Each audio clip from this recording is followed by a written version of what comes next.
خونی رشتے اتنے کمزور کیوں ہوتے جا رہے ہیں؟ گزشتہ ماہ میں دوسرے شہر کسی کام سے گیا۔ جن صاحب سے ملاقات تھی وہ ابھی آفس نہیں پہنچے تھے۔ میں نے وقت کو ضائع کیے بغیر بازار میں ایک دو چیزیں خریدنے کا فیصلہ کیا۔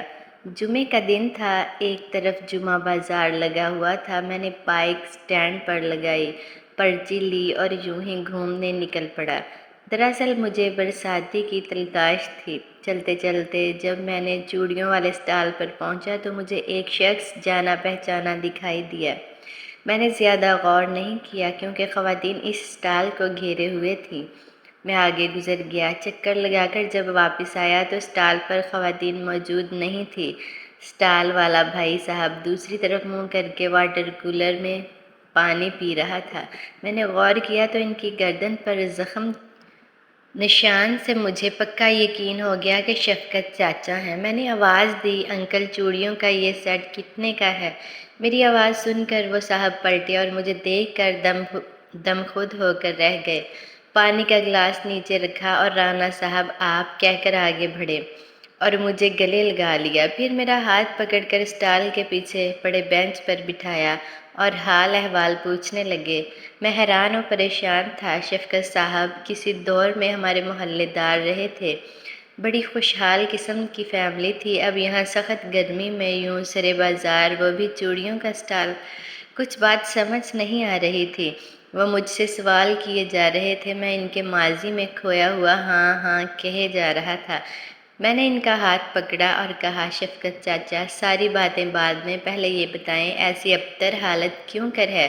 انہوں نے کندھے پر پڑے میلے رومال جس کی اڑی ہوئی رنگت اس کی عمر رسیدہ ہونے کی گواہ تھی، ماتھا صاف کیا اور بولے، آپ تو جانتے ہیں جب تک والد صاحب پردیس میں رہے ریال بھیجتے رہے، گھر میں خوشحالی کا دور تھا، نظام چل رہا تھا، والد صاحب نے کبھی ہمیں تنگی نہیں آنے دی۔ ان کے اچانک بیمار ہونے اور واپس لوٹ آنے پر مجھے فوری طور پر کچھ نہ کچھ روزگار شروع کرنا تھا۔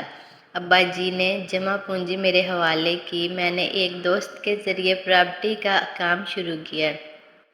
اسی دوران چھوٹا بھائی FSc کر چکا تھا۔ میں نے اسے میڈیکل کی تعلیم کے لیے ہمت دلائی۔ کاروبار اچھا چل نکلا تھا۔ بہنوں کی شادیاں کر دیں، بھائی بھی تعلیم مکمل کر کے بیرون ملک ملازمت ہو گیا۔ کچھ ہی ماہ بعد اس کی ہم نے شادی کر دی۔ اچانک وقت نے پلٹا کھایا، سارا سرمایہ ڈوب گیا، کاروبار مکمل ختم ہو گیا۔ یہ الگ ایک لمبی کہانی ہے۔ اب سارا بوجھ ڈاکٹر صاحب پر تھا۔ کاروبار کے دھچکے نے میرے اعصاب توڑ کر رکھ دیے تھے، دل کا مریض بن چکا تھا۔ ڈاکٹر صاحب ہر مہینے پیسے بھیجتے جس سے گھر کا نظام چل رہا تھا۔ میں نے اس دوران کئی مرتبہ ملازمت کی کوشش کی لیکن ڈاکٹر صاحب نے روک دیا کہ بھائی آپ نے مجھے بچوں کی طرح پالا ہے، خرچ کیا ہے، اب میرا فرض ہے کہ میں آپ کی خدمت کروں۔ 3 سال تو ایسے ہی چلتا رہا۔ ایک دن مجھے ڈاکٹر صاحب کا وائس میسج ملا کہ بھائی جان آپ کچھ کام کریں، اپنے بچوں کا سوچیں، ان کے مستقبل کا سوچیں، کوئی جاب وغیرہ کر لیں اور مجھے پیسوں کی ضرورت ہے، مکان میں سے میرا حصہ الگ کر کے بھیج دیں۔